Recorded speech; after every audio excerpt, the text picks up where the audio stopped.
মুসলমান বিশ্বাস করে পৃথিবীর কোন দেশ মুসলমানরে খাওয়ায় না, মুসলমানকে খাওয়ায় আমার আল্লাহ। ধরে কোন ঠিক কিনা? বাংলাদেশকে দখল করতে 15 দিন।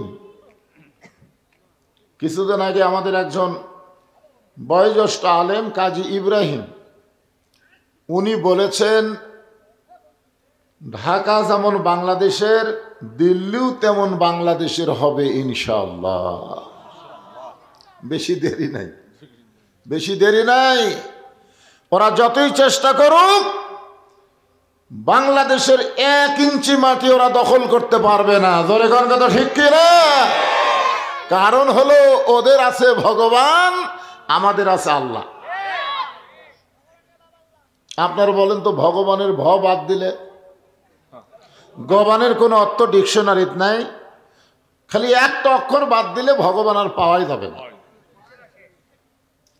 গ বাদ দিলে বান মানে বন্যা, ভগবান আর আছে? বন্যার ভেসে গেছে। বা বাদ দিলে নো মানে ভগবান নাই। আর আমরা যাকে আল্লাহ বলে বিশ্বাস করি, আল্লাহু লা ইলাহা ইল্লা হুয়াল হাইয়ুল কাইয়ুম। হাইয়ুল কাইয়ুম তো বুঝতেছেন। যদি মন চায় আলিফ বাদ দেন, লিল্লাহি মা ফিস সামাওয়াতি ওয়াল আরদ। আবার যদি মন চায় আল্লাহ বাদ দেন, আল্লাহ বাদ পড়ছে, লাহুল মুলকু ওয়া লাহুল হামদ। আমার যদি মন চায় আর একটা লাম বাদ দেয়, দেখেন আল্লাহ বাদ পড়ে নাই, হুয়াল্লাহুল্লাযী লা ইলাহা ইল্লাহু।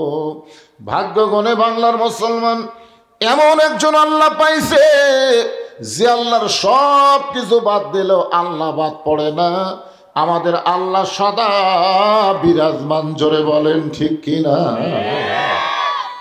আমরা আল্লাহর প্রশংসা করব। ভাগ্য গুণে আমরা আল্লাহ পাইছি। জোরে কোন কি পাইছি?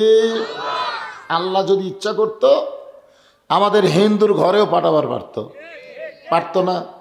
দুনিয়াতে মানুষ পাঠানোর দায়িত্ব কার?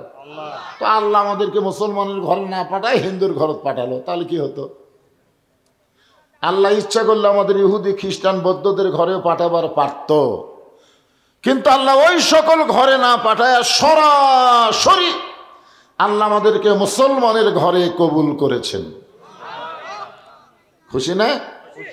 কারণ আল্লাহ বলেছেন, ওয়ামান ইয়াবতাগি গায়রাল ইসলাম দীনান ফালান ইউকবালা মিনহু।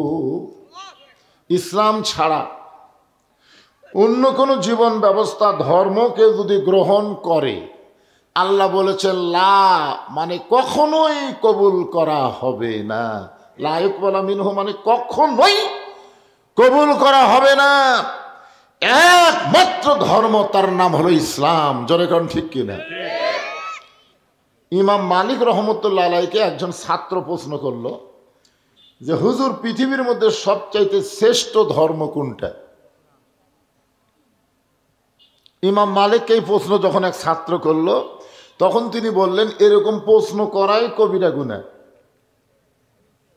কি বুঝলেন? এইরকম প্রশ্ন করাই কবিরা গুনাহ। কারণ পৃথিবীতে কোনো ধর্মই নাই, একটাই মাত্র ধর্ম, তার নাম হলো ইসলাম। ইন্নাদ দীনা ইনদাল্লাহিল ইসলাম। আর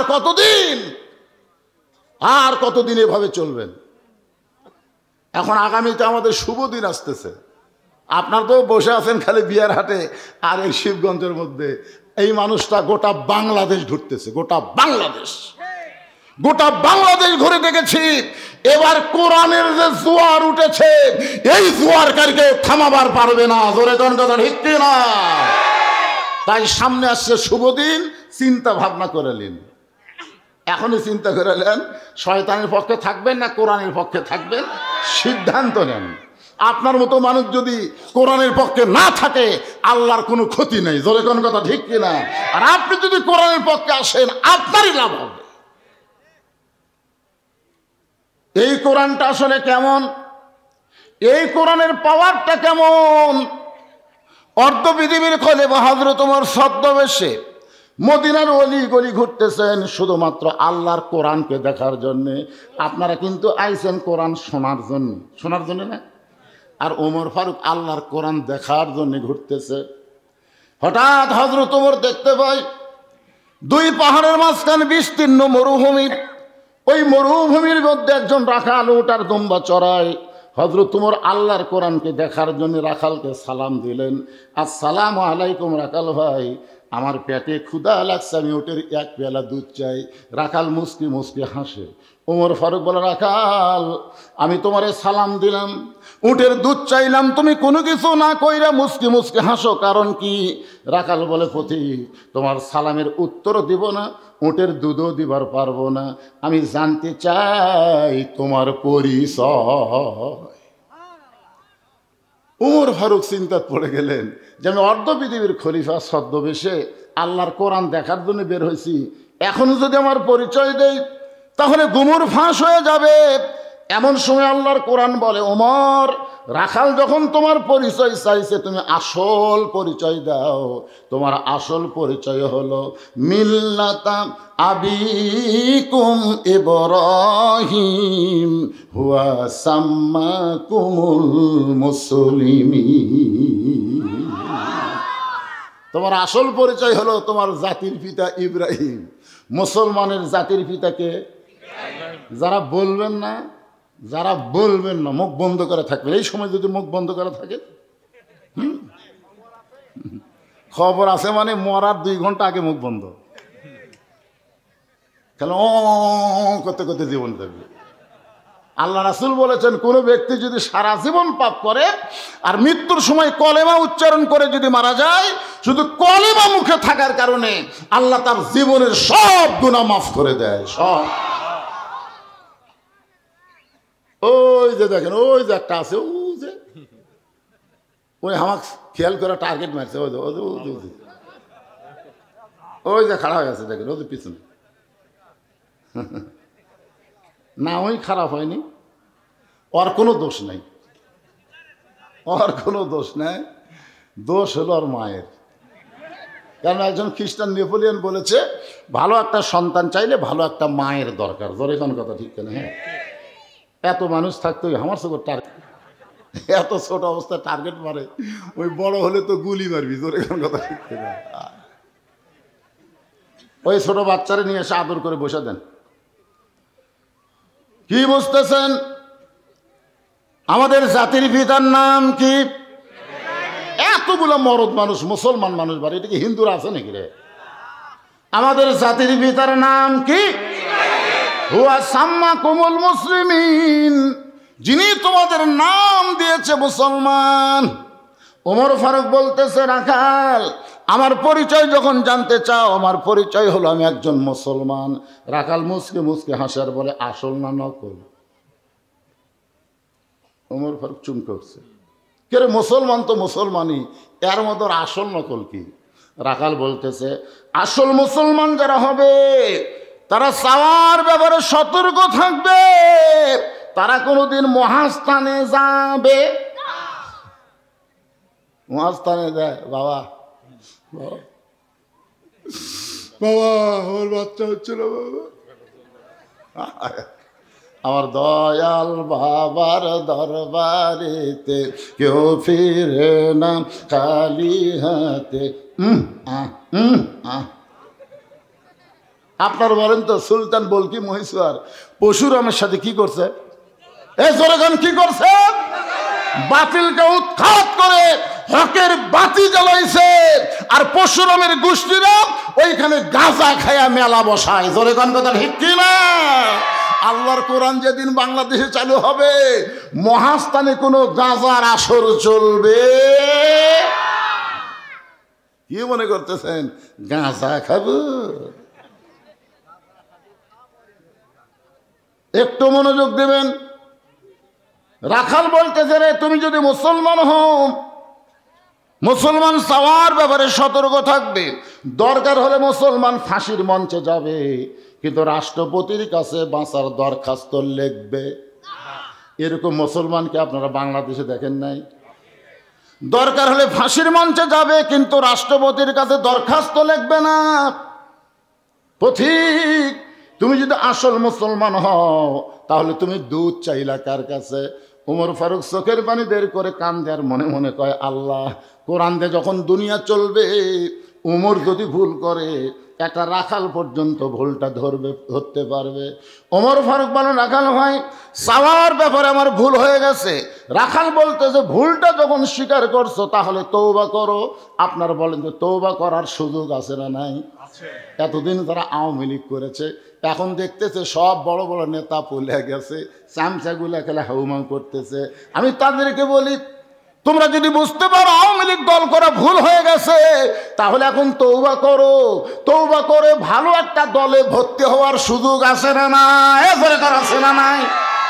যে লোকটা মাগরিবের নামাজ পড়েনি, এশার নামাজ পড়েনি, ওই ওয়াক্ত নামাজ না পড়ে আওয়াজ শুনতেছে, আপনারা কি জানেন যারা নামাজ পড়ে নাই তাদের রেজাল্ট কি? রাসূল বলেছে, লা সলাতা লা ঈমানা, যার নামাজ নাই তার ঈমান নাই। লা সলাতা লা দীনা, যার নামাজ নাই তার কোনো ধর্ম নাই। বাইনাল আবদ ওয়াল কুফরি তরকুস সালাত, বান্দা কাফের মধ্যে পৃথক করার জিনিসটার নামই হলো নামাজ। যারা মাগরিব এশার নামাজ না পড়ে ওয়াজ শুনতেছে, এরা কিন্তু নামে মুসলমান কিন্তু কামে হলো কাফের। ধরে কোন ঠিক কিনা? কিন্তু এই মুহূর্তে যদি তারা নিয়ত করে, এই মুহূর্তে যদি তারা মনে মনে নিয়ত করে, আল্লাহ ফজরের নামাজ থেকে আর বাকি নামাজ বাদ দিব না, আল্লাহ বলে, বান্দারে, নিয়ত করার সঙ্গে সঙ্গে তোর তওবা হয়ে গেল, আমি আল্লাহ তওবা কবুল করে যত নামাজ না পড়ার পাপ হয়েছে আমি সব পাপকে মাফ করে দিলাম।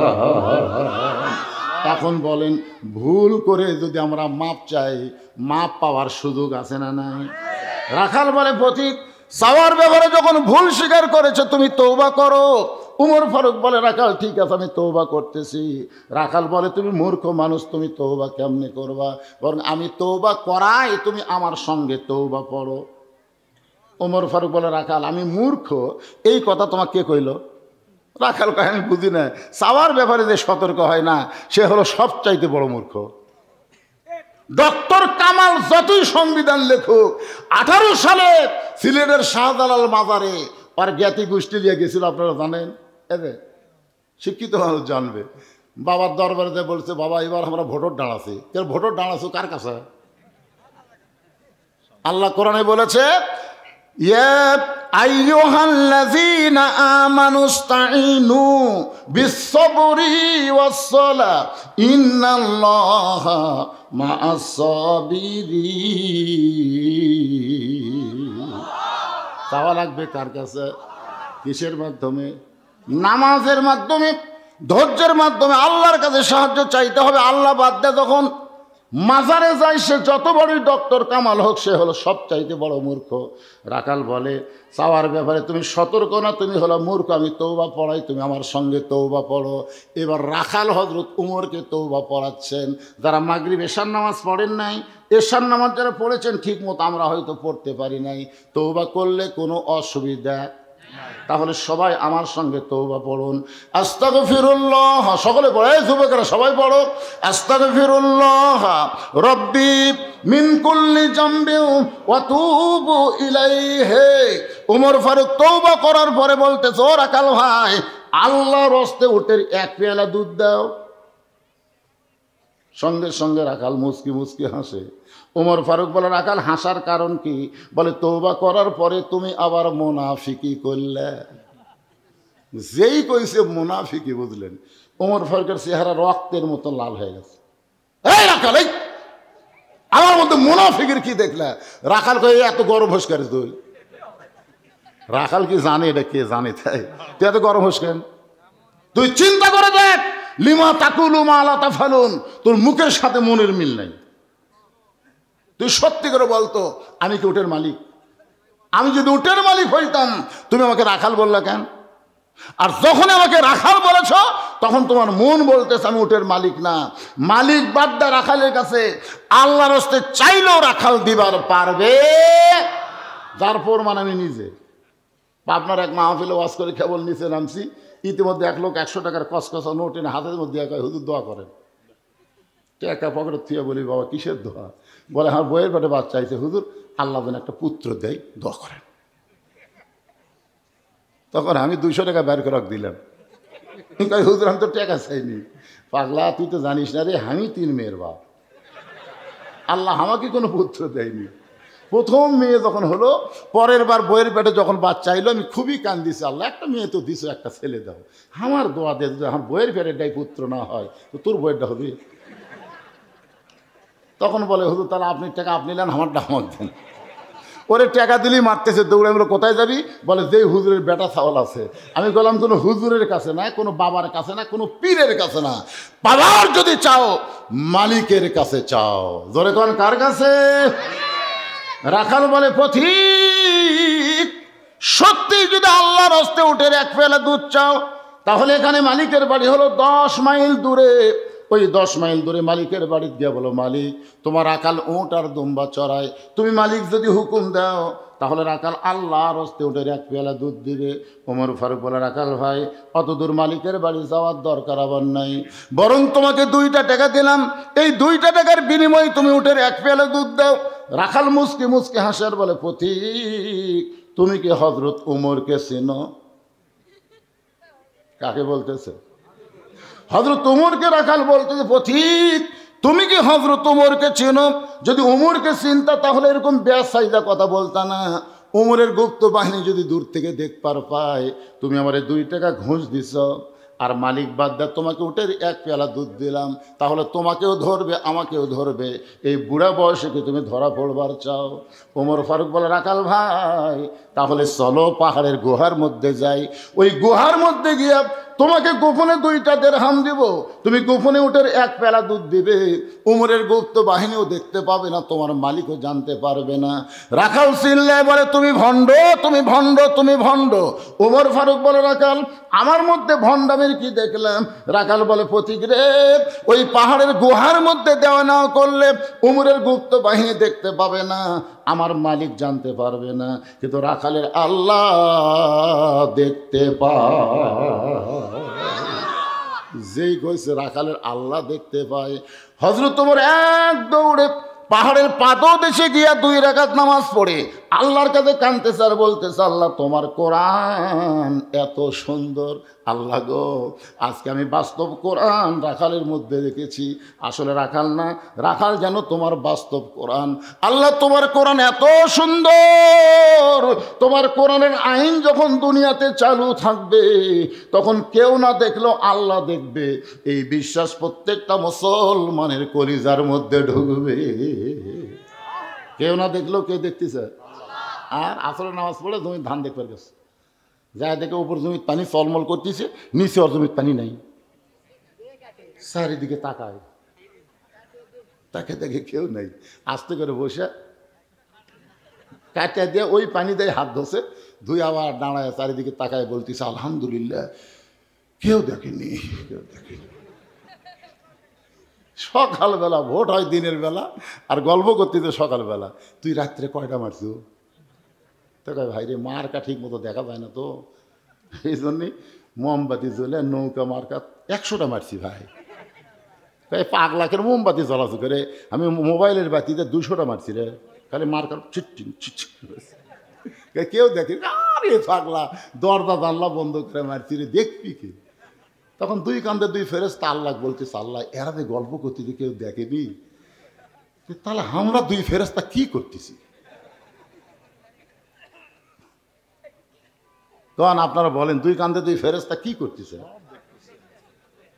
দেখেনি, লেখেনি, লেখেনি তো লেখবার তখন যাচ্ছে, তখন বলতেছে আল্লাহ একজন বাপের বেটা 1টা ভোট দিবি, কিন্তু এরা যে 200টা দিল, এরকে বাপ কয়টা?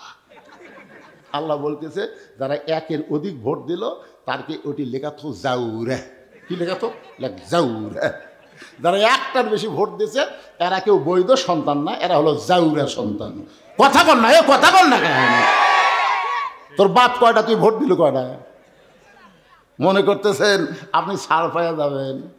ফুলগুলো হয় অভিমানে ঝরে যায়, আমি মালা গেথে বলো কারে পরাবো, সে যে কেন এলো না কিছু ভালো লাগে না, কবরে আসুক তারে আমি সিল মারিব। জাগা মতো সিল হবে কি হবে না কথা বলেন? ওমর ফারুক 2 রাকাত নামাজ পড়ে কান্দার বলে, আল্লাহ তোমার কোরআন এত সুন্দর, আমি রাখালকে দেখি নাই, রাখালের ভিতরে আল্লাহ তোমার কোরআন দেখতে পায়। এমন সময় রাখাল পিছনে এসে বলতে, পথিক যতই কান্দ উটের দুধ দেওয়া গেল না। ওমর ফারুক বলে, রাখাল ভাই, উটের দুধের কোনো দরকার নাই, বরং তোমার কাছে আমি জানতে চাই, তুমি না দেখা আল্লাহকে কলিজার মধ্যে জায়গা দিয়া আল্লাহর কোরআন অনুযায়ী চলতেছ, এর বিনিময়ে তোমার চাহিদা কি? 50 বছর কোরআনের হক তাফসির করে 13 বছর জেলখানায় বন্দি থেকে হাসপাতালে ভর্তি করা হলো। আপনারা বলেন তো, এরপরেও আল্লামা সাইদি হুজুরের চাহিদা কি? একটা চাহিদা নাই? চাহিদা নাই? তুমি একটা রোদে পুড়ে পুড়ে উর্দু সরাও, তোমার একটা ভালো খাওয়া নাই, ভালো বাড়ি নাই, এরপরেও তুমি আল্লাহর কোরআন চলো। রাখাল, তোমার চাহিদা কি? সঙ্গে সঙ্গে রাখাল চোখের পানি বের করে বলে, পথিক আমার চাহিদার কথা যখন শুনতে চাও, আমার চাহিদা হলো রব্বানা, সকলে পড়েন, রব্বানা আতিনা ফিদ দুনিয়া হাসানাতাও ওয়া ফিল আখিরাতি হাসানা ওয়া কিনা আযাবান্নার। ওমর ফারুক বলে, রাখাল ভাই, আমি মূর্খ মানুষ ভাই রে, আমি মূর্খ রে ভাই, তোমার কাছে চাহিদার কথা শুনতে চাইলাম আর তুমি কোরআনের আয়াত শোনায় দিলে। রাখাল বলে, তুমি আসলেই মূর্খ। এই আয়াত দিয়ে আমি 2টা চাহিদার কথা বুঝাইলাম, একটা হলো আতিনা ফিদ দুনিয়া হাসানা, একটা হলো দুনিয়ার সৌন্দর্য, একটা হলো অফিল আখিরাতে হাসানা, আখিরাতের সৌন্দর্য। দুনিয়ার সৌন্দর্য হলো মহামানব হযরত উমরকে আমি রাখাল এক নজর দেখতে চাই।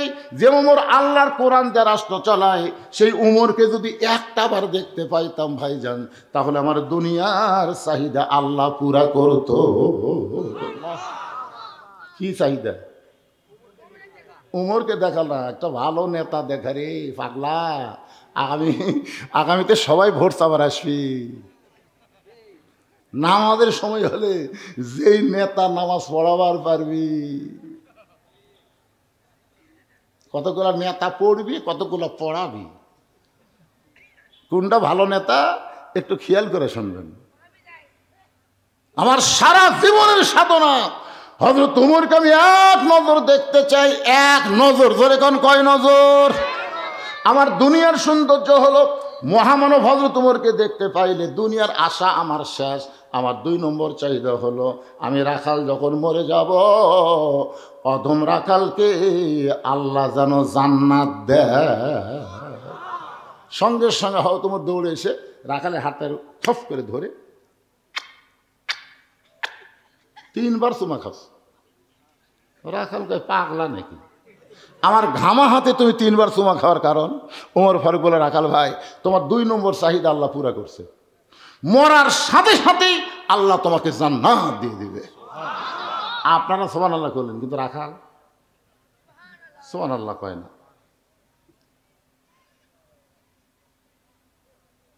আচ্ছা, এটা কিছু না, এটা কিছু না, এটা মনে করছেন কোনো ফতুয়া, কোনো ফতুয়াও নয়, কোনো নিষেধ নেই। আগেকার দিনের কাগজ দিলে মনে হচ্ছিল আপনাকে শিবগঞ্জের মধ্যে খামটা নাই, খামটা, ওই খামটা নাই। আরে শিবগঞ্জই তো, কি চোখ আর কি চোখ, উপজেলা শিবগঞ্জ না। আগে ওয়াজ করবার গেলে চারিদিকে আগে তাকে ওয়াজ করা লাগতো। বাড়ির থেকে বউ বলে দিত, পুলিশের গাড়ি, র্যাবের গাড়ি, এগুলো যদি থাকে, আর হাসিনার যদি ক্যাডার থাকে, যারা আল্লাহ রাসূলের চাইতে হাসিনাকে বেশি ভালোবাসে, এইরকম কিছু বেজন্মা ছিল না? কোন বেজন্মা? এই শালা বেজন্মরা আল্লাহ রাসূল ছিল না, কালে হাসিনা। এইরকম ক্যাডার যদি থাকে, তাহলে তেল তেলা বাস করবেন, তেল তেলা, ধরা যান না পড়েন। আমাদের একটা বক্তার বউ আজরাইল ধরবি এ কথা মনেই নেই, খালি পুলিশ ধরার চিন্তা নিয়ে ব্যস্ত। আরে এই স্লিপ দিতে মনে করছেন সেই স্লিপ? এখন আপনাকে শিবগঞ্জ থানার কোনো ওসি আসুক না, কত বড় বাপের বেটা।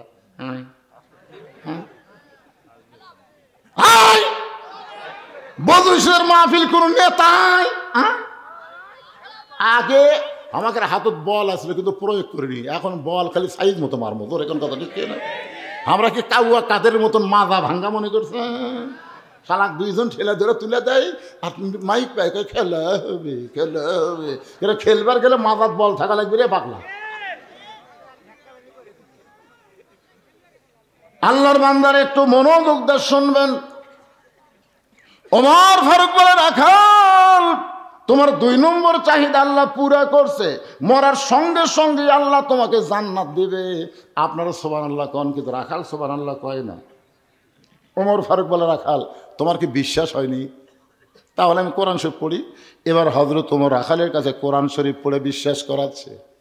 ইন্নাল্লাযীনা ক্বালু ربنا الله ثم استقاموا تتنزل عليهم الملائكة ألا تخافوا ولا تحزنوا وأبشروا بالجنة التي كنتم توعدون।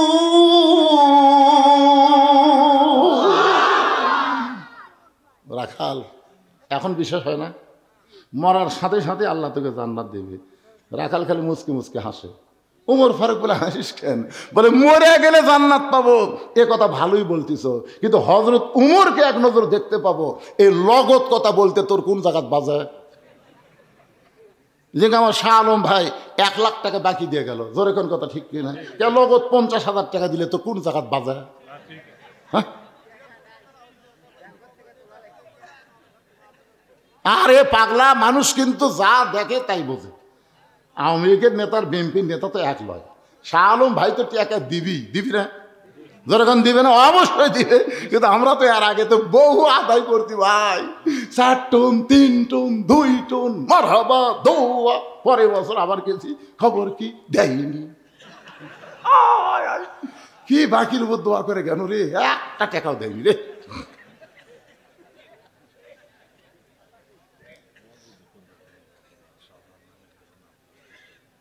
সবই জানি।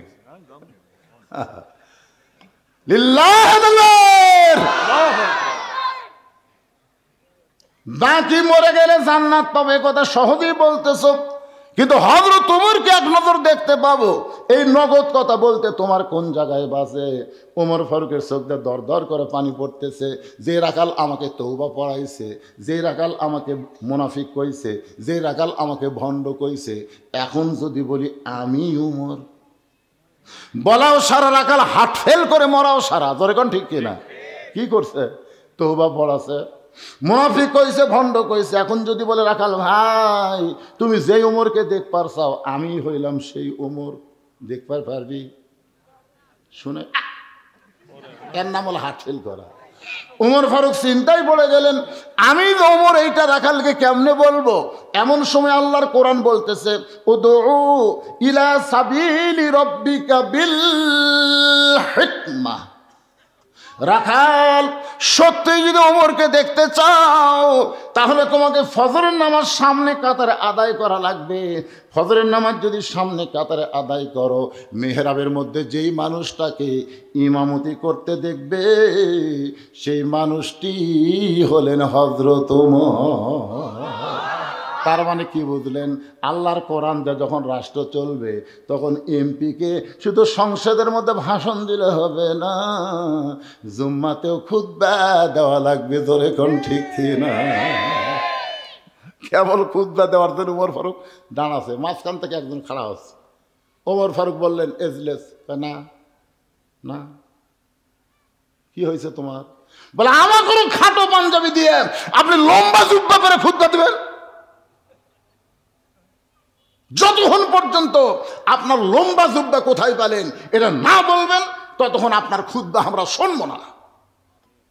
বাংলাদেশের মতন 96টা দেশের খলিফা তখন হযরত ওমর, এ পুচকে একটা দেশের প্রধানমন্ত্রী না।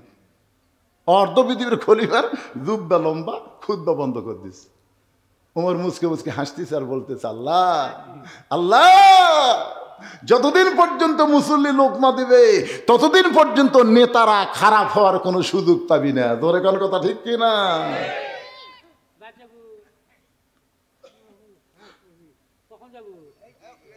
এরা দুইজন কি একই গ্রুপের নাকি? কে বাবা একই গ্রুপে?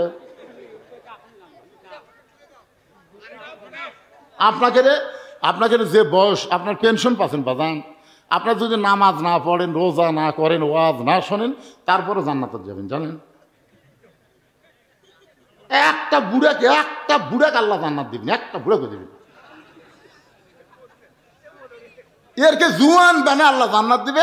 যৌবন বয়সে যে আল্লাহর ইবাদত করছে, ওই ইবাদতের কারণে এরা জান্নাত পায়। বুড়া মানুষ কানে শোনে না, এই কষ্টের মধ্যে ল্যাপ তোষক বাদ দিয়ে এই সামনে বসতে খালি ডিস্টার্ব করতে যায়। যে কয়টা মুরব্বী আছে, একটা মুরব্বীর দরকার নাই। আজকের ওয়াজ হলো যুবকদের ওয়াজ। জোরে কোন কথা ঠিক না? কোরআনের সৈনিক হওয়া লাগবে যুবকদেরকে। কারণ ভারত যখন বাংলাদেশকে আক্রমণ করবে, এই বুড়ারা সব ঘরের মধ্যে লুকাবে, আর আমরা যুবকেরা মেনটি করে 3 পাহাতা লাঠি দিয়ে বাড়ি মারবো, খুর দিয়ে চামড়া কাটা পল্টা দেবো। ধরে কোন কথা ঠিক কিনা? এরকম লাঠি দিয়ে বাড়ি মারা ফালামো, খুর দিয়ে কাটবো, পল্টা দেবো। সুন্নতে খাতনা হবি, ভগবান বাদ দিবি, আল্লাহ আল্লাহ জিকির করবি। ধরে কোন কথা ঠিক কিনা? সেই যুবকদের নিয়ে আমি ওয়াজ করতেছি। এ বুড়া থোড়া ভাঙা চোরা কোনো দরকার আছে?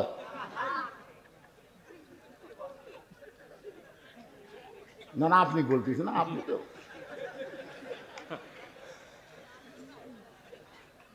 লিল্লাহে তাকবীর। ওমর ফারুক রাখালকে বলে, রাখাল, সত্যি যদি ওমরকে দেখতে চাও তাহলে ফজরের নামাজ সামনে কাতার আদায় করো। সামনে কাতারে যদি নামাজ পড়ো দেখতে পাবো মেহরাবের মধ্যে যেই মানুষটা ইমামতি করতেছে ওই মানুষটি হলেন হযরত ওমর। রাখাল ছোট বাচ্চার মতন কান্দে। এতক্ষণ কিন্তু রাখাল কান্দে নাই, খালি হাসছে। এতক্ষণ রাখাল কি করছে? এবার কান্না শুরু করছে। ওমর ফারুক বলে, রাখাল কান্দার কারণ কি? রাখাল বলতেছে, আমি বারান্দাত নামাজ পড়ি, আমি মসজিদের ভিতরে ঢোকার সাহস পাই না। ওমর ফারুক বললেন, কেন ভাই মসজিদের মধ্যে কেন ঢোকো না? বলে, মসজিদের মধ্যে দামি দামি সাহাবি, ওই দামি দামি সাহাবের মধ্যে আমি সাধারণ রাখাল কেমনে যাই? ওমর ফারুক বললেন, রাখাল, মসজিদের মধ্যে দামি দামি আর তুমি কম দামি, এই কথা তোমারে কে বুঝাইলো? আল্লাহর আইন হলো ইন্না আকরামাকুম ইনদাল্লাহি আতকাকুম। ওই ব্যক্তি সবচাইতে দামি হয় যার কলিজার ভিতরে আল্লাহর বেশি ভয়। আপনারা কি মনে করতেছেন আমি চেয়ারে বসে ওয়াজ করতেছি আমি দামি? এটা কখনোই দামি নিরূপণ করবেন। আল্লাহর কাছে দামি হলো যার তাকওয়া বেশি, সে আল্লাহর কাছে দামি বেশি। জোরে কোন সুবহানাল্লাহ। ওমরকে যদি দেখতে চাও তাহলে ফজরের নামাজ সামনে কাতার আদায় করা লাগবে। রাখাল বলতেছে, প্রতীক ভাই, তাহলে এশার নামাজ পড়ার পরে আজকে আর আমি বাড়ি যাব না। ওমর ফারুক বলেন, কেন? বলে, এশা পড়ে যদি বাড়ি যাই আর ফজর যদি সামনে কাতারে না পাই। ওমর বলে, রাখাল, 5 ওয়াক্ত নামাজের মধ্যে 3 ওয়াক্ত তাড়াতাড়ি, আসর, মাগরিব, এশা, এই 3 ওয়াক্ত তাড়াতাড়ি শেষ হয়, কিন্তু 2 ওয়াক্ত লম্বা কেন? এশা থেকে ফজর, ফজর থেকে জোহর, এই 2 ওয়াক্ত লম্বা কেন? তুমি কি বলতে পারো? রাখাল বলতেছে, আমি তো জানি না। ওমর ফারুক বলেন, তাহলে শোনো, ফজর থেকে জোহর আল্লাহ লম্বা সময় দিছে, ওই সময়ের মধ্যে তুমি আলু চাষ করবা, ওই সময়ের মধ্যে তুমি আলুর ওষুধ দিবা, ওই সময়ের মধ্যে তুমি আলুর বাগুড় বানবা, ওই সময়ের মধ্যে তুমি চাকরি বাকরি করবা, ওই সময়ের মধ্যে খেতে খামারে কাজ কাম করবা, ওই সময় কুলি মজুরি করবা। ওই লম্বা সময়ের মধ্যে কাজ করতে গিয়া তোমার দেহের যে ক্ষয় হবে, এশা থেকে ফজর লম্বা সময় তুমি যদি ঘুম পারো, ওই দেহের ক্ষয়টা আল্লাহ ঘুমের মধ্যে পুরা করে দিবে।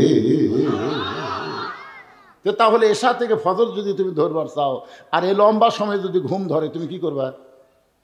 রাখাল বলতে, যে ঘুম যদি ধরেই তো মসজিদের মধ্যে ঘুমায় যাব। যেই বলছে মসজিদের মধ্যে ঘুমাবো, ওমর ফারুকের চেহারা রক্তের মতো লাল হয়ে গেছে। এই রাখাল, এই মসজিদের মধ্যে ঘুম পড়ার দলিল দেয়। তুই তো মসজিদে ঘুমাবো, তার একটা দলিল থাকা লাগবে না? লাগবে না? সবাই জোহরের নামাজ পড়ে চলে গেছে, ওরা 3 জন 4 ফ্যান দিয়ে গল্প করতেছে। 1-8 ঘন্টা হয় গল্প ছাড়ে না একেবারে। গত বছর তো আলুর ভালোই দাম আসলো রে, এবার আলু যত মানুষ লাগালো, এবার মনে হয় আলুর দাম হবে না। এই তুই সার কটে দিছিস, ওষুধ খেমড়ে দিছিস, এই গল্প করতেছি 1 ঘন্টা। কয় ঘন্টা? ফ্যান ঘুরতেছি 4টা, গল্প করে 3টা। ফেরেশতা বলতেছে আল্লাহ সবাই চলে গেল, এরা তিনজন যে ফ্যান ঘুরাইতেছে আর গল্প করতেছে 1 ঘন্টা ধরে, কি রেজাল্ট কি? আল্লাহ বলে এই যে তিনজন মাথার উপর ফ্যান ঘুরালো, নামাজ বাদ দিয়ে যত সময় মাথার উপর ফ্যান ঘুরিছে, এই ফ্যানের কারেন্টের বিল এই তিনজন আলাদাভাবে না দিলে এরা জান্নাত যাওয়ার পারবে না। কারণ মসজিদ আর বাপের ঘর না, ইচ্ছা মতো ফ্যান ঘুরাবি। জোরে কোন কথা কন না কেন? বরং আজানের গুরুত্ব দিও। 5 ওয়াক্ত নামাজের মধ্যে সবচাইতে গুরুত্বপূর্ণ আজান কোনটা? সবাই জোরে বলেন কোনটা? ফজরের। জোরে বলেন কোনটা? ফজরের আজানের মধ্যে কিন্তু একই শব্দ 2 বার বেশি কয়। 4 ওয়াক্ত আজানের মধ্যে সেইটা নাই। সেই শব্দটা কি যুবকেরা শুনবার পাও? এই যুবকেরা এই শুনবার পাও? তাহলে আজানের আগে তোমরা 3.5 হাত, আজানের পরে 2.5 হাত কেন হলে? মানে আজান যে দিচ্ছে আর কানের মধ্যে খারাপ লাগতেছে, যে 12টা পর্যন্ত ফেসবুক চালাতে, বুঝছেন না? মজার টাইমে, মজার ঘুমের টাইমে আজান আস্তে করে কম্বল মাথার উপর তুলে দেয়। এখন পাও বার হয়, পাও টেনে এনে বুকের সাথে লাগায়। বেড়া থেকে মনে হবে চাউলের বস্তা ঢাকা, তো আগাও নেই মাথাও নেই। আপনি একবার বুদ্ধি করে যায় খালি আস্তে আস্তে, বিড়াল যেমন ইন্দুর ধরে, যে আস্তে আস্তে ওর খালি কম্বল টান দেবেন, টান দেওয়ার দিকটা মজার জিনিস দেখতে পাবেন। কম্বল টানতে দেখবেন, কম্বলের তলে ওর সাইজ, আর সকালবেলা সাইড ঠিবে কুত্তার সাইজ, একই সাইজ। আমি এইবার বলবো, ফজর নামাজ বাদ দিয়ে ঘুম পাড়ে যারা, কুত্তার আমল করে তারা। বলতে পারবো বাবা? আমি মুরব্বী করে বলতেছি না, যুবক করে বলতেছি। গলা খাকারে দাও। ফজরের নামাজ বাদ দিয়ে ঘুম পাড়ে যারা, কুত্তার আমল করে তারা। ফজরের নামাজ ঘুম পাড়ে যারা, কুত্তার আমল কি বলতেছে? ফজরের আজান শুনে ঘুম পাড়ে যারা, কুত্তার আমল। এরা হলো না, কুত্তা রাগ করবে। কারণ কুত্তারা কবি আমরা নামাজ পড়ি না, তাই বলে বেনামাজের সাথে খারাপ। একটু মনোযোগ দিয়ে শোনেন, আল্লাহ কোরআনে বলেছেন সুম্মা রাদাদনাহু আসফালা সাফিলিন। ফজরের নামাজ বাদ দিয়ে ঘুম পাড়ে যারা, কুত্তার চাইতে ও খারাপ তারা। ওমর ফারুক বললেন, রাখাল আজানের গুরুত্ব দিও। এতদিন রাখাল নামাজ পড়েছে বারান্দায়, কিন্তু আজকে নামাজ পড়বে সামনে কাতারে। যেই মাত্র আজান দিয়েছে, রাখাল জোরে জোরে মসজিদের দরজায় আল্লাহুম্মা আফতাহ লি। বারান্দায় থেকে মনে করেছিলাম ভিতরে দামি দামি, কিন্তু আজকে ভিতরে ঢুকে দেখতেছি আমিও যা এরাও তাই। এটা ভিতরে না ঢুকলে বোঝা যাবে না, কোরআনের বাহিরে থাকলে বুঝবেন না। এই কোরআনের ভিতরে আমাদের আসতে হবে। উদখুলু ফিস-সিলমি কাফা।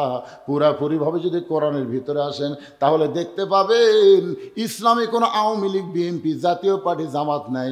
একই কাতারবদ্ধ হয়ে সবাইকে নামাজ পড়া লাগবে। ধরে কোন ঠিক কিনা ভাই? তুমি আওয়ামী লীগ করো, বাইরে করো, মসজিদের মধ্যে যখন ঢুকবা তখন আওয়ামী লীগ থাকবে না, বিএনপি করো, বাহিরে করো, মসজিদের মধ্যে বিএনপি থাকবে না। তুমি যদি জামাত করো, বাহিরে করো, মসজিদের মধ্যে থাকবে না। তুমি জাতীয় পার্টি যে দলই করো, বাইরে থেকে মসজিদের মধ্যে গিয়ে যদি দেখো আওয়ামী লীগ 4 আঙ্গুল সামনে গেছে, তুমি টান দিয়ে কাতারের মধ্যে নিয়ে আসো। বিএনপি যদি 4 আঙ্গুল পিছনে থাকে, তুমি ঠেলা দিয়ে তাকে কাতারের মধ্যে নিয়ে আসো। কারণ 14 দল 20 দল ভাঙ্গা মসজিদের মধ্যে সব এক কাতার। সামনে কাতারে এসপি খাড়া হয়ে আছে, একটা মুসল্লি ছাড়া কাতার পুরা হচ্ছে না। এসপি কই কেরি, একটা মুসল্লি নাই। তাকে দেখে চৌকিদার দরজার খাড়া হয়ে আছে। এসপি ডাকতেছে, আয়। চৌকিদার বলে, না স্যার আপনি এসপি, আমি চৌকিদার। এসপি কয়, পাগলা, ওটা বেড়ার কথা। তুই চৌকিদার, আমি এসপি, ওটা হলো বাহিরের কথা রে, ভিতরের কথা। আয়, আমরা 2 ভাই, আয়। এমন জোরে ডাক দিয়েছে, চৌকিদার ভিতরে আসে আর সামনে আসে না। এসপি কাতার 4,000 হাত ধরে, কে তুই আমার কথা শুনিস না? হ্যাঁ, কাতার সাথে একটু পিছনে খাড়া হতো। আরে পাগলা, আমার গোড়ালির সাথে গোড়ালি মিল কর রে। স্যার আমারটা ফাটা, আপনারটা তেল। এই ফাটা তেলতলা, কিসের ফাটা তেলতলা? আমরা 2 ভাই, গোড়ালির সঙ্গে গোড়ালি মিল না করে কাতার কোনোদিন সোজা করা যাবে না। জোরে কোন কথা ঠিক কি না? রাখাল একেবারে যাইতে যাইতে সামনে কাতারে মেহরাব বরাবর রাখাল ফজরের 2 রাকাত সুন্নত নামাজ আদায় করেছে। মেহরাব বরাবর যে প্রথম কাতার, ওই কাতারে ফজরের 2 রাকাত সুন্নত নামাজ পড়ে রাখাল চুপটি করে বসে আছে। এমন সময় একজন সাহাবী মসজিদের মধ্যে ঢুইকা দেখে জায়গা দখল। এক সাহাবি ঢুকে চিন্তা করি কে আমার জায়গাতে কে বসে আছে? এই সাহাবির নাম হলো ওসমান গনি। ধরে বলেন নাম কি? আল্লাহ রাসূল বলেছেন, আমি যখন ইমামতি করব, আমি বরাবর যিনি দাঁড়াবে তার নাম হলো আবু বকর। আমার আবু বকর যখন ইমাম হবে, আবু বকর বরাবর যে দাঁড়াবে তার নাম ওমর। আমার উমর যখন ইমাম হবে, উমর বরাবর যে দাঁড়াবে তার নাম হলো ওসমান।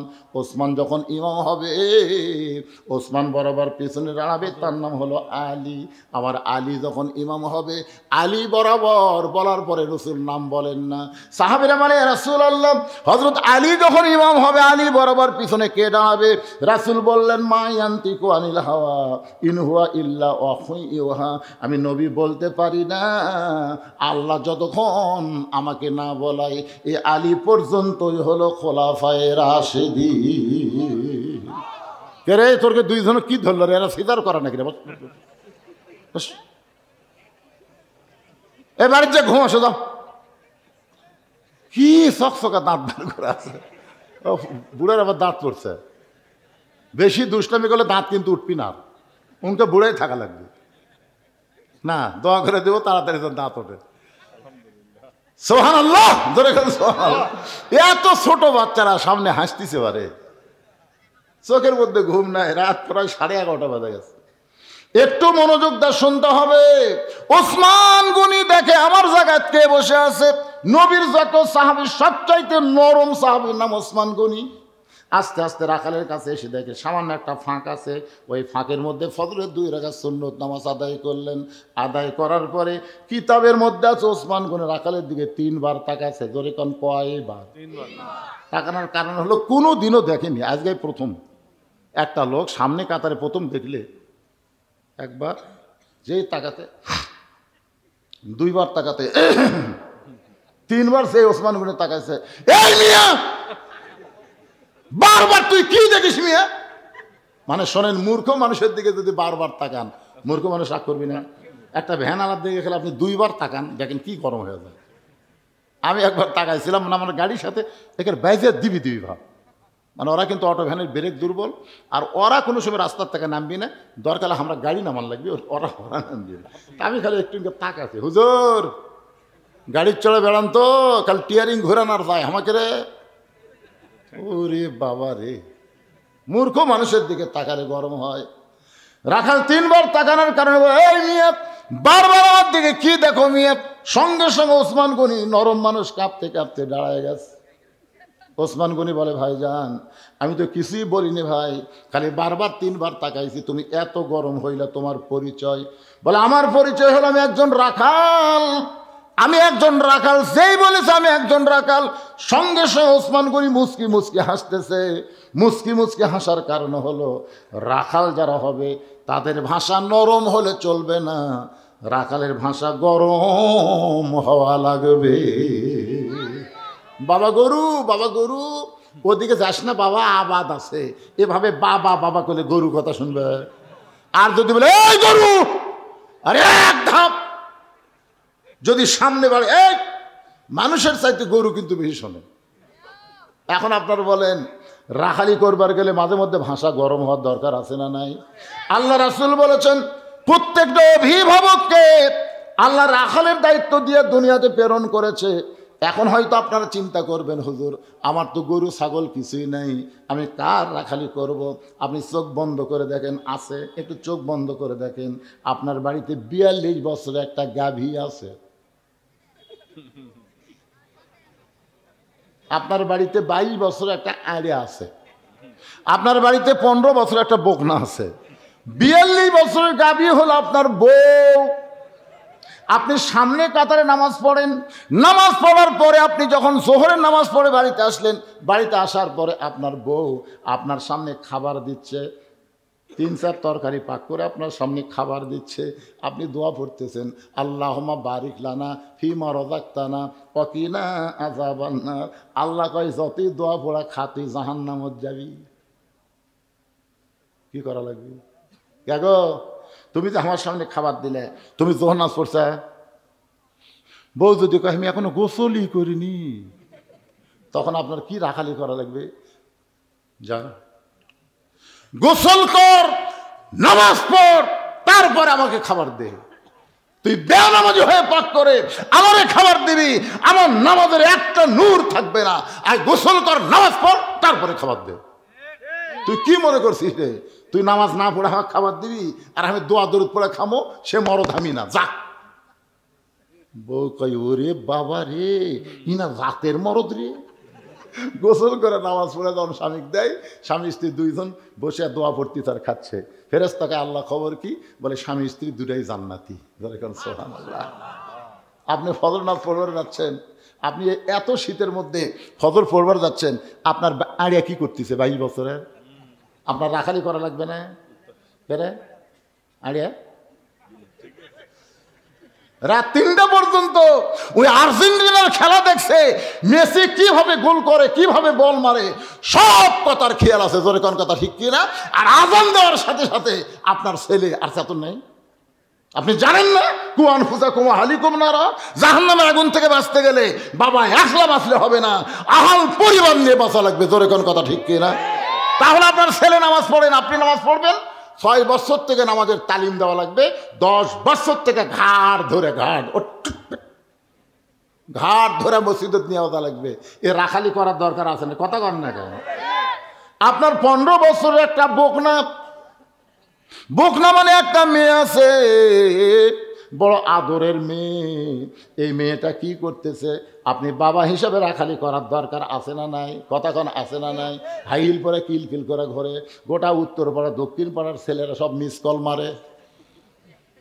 এখন আপনি বাবা হিসাবে চিন্তা করেন তো, আপনার মেয়েকে আপনি পরিমণি করবেন না ফাতেমা বানাবেন? জোরে কন, যারা বিয়ে করেনি তারা কয় ফাতেমা। তুই বিয়ে করছো, তুই তো ফাতেমা। ফাতেমার কি বুঝিস তুই? না, যাদের মেয়ে আছে আপনারা বলেন ভাই, মন খারাপ করেন না। যাদের মেয়ে 15, 16, 17 বছর আছে, এখনো বিয়ে দেন নাই, আপনার এই মেয়েকে আপনি কি বানাবেন? পরিমণি বানাবেন না ফাতেমা বানাবেন? আল্লাহ নবী বলেছেন, ফাতেমা তুই কখনো মনে করিস না তোর বাবা আল্লাহর নবী বলে আল্লাহ তোকে জান্নাত দিবে, এটা কখনোই মনে করিস না। মা, জান্নাতে যাইতে গেলে জান্নাতের আমল করে তোকে জান্নাতে যেতে হবে। ফাতেমা বলে, বাবা কি আমল করলে আল্লাহ আমাকে জান্নাত দিবে?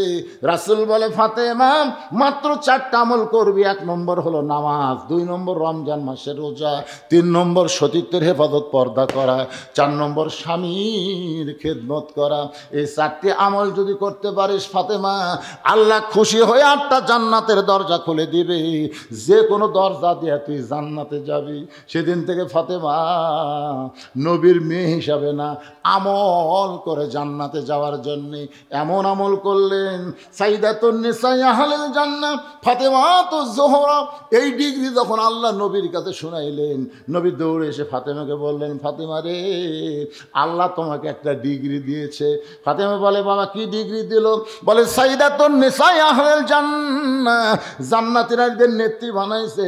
ফাতেমা বলতেছে, বাবা নামাজের কারণে এই ডিগ্রি, রোজার কারণে এই ডিগ্রি, স্বামীর খেদমতের কারণে এই ডিগ্রি। নবী আমার ফাতেমার হাতে চুমা দিয়ে বলে, মা এই ডিগ্রিটা আল্লাহ তোমাকে পর্দার কারণে দিয়েছে। ও মায়েরা, যারা পর্দার অঞ্চলে বসে আছেন, মা একটু মনোযোগ দিয়ে শুনবেন। গভীর রাত্রে ফাতেমা স্বামীকে বুকের মধ্যে নিয়ে কাঁদতেছে আর বলে, স্বামী গো, আপনি কি জানেন আজকে গভীর রাত্রে ফাতেমার মৃত্যু হবে?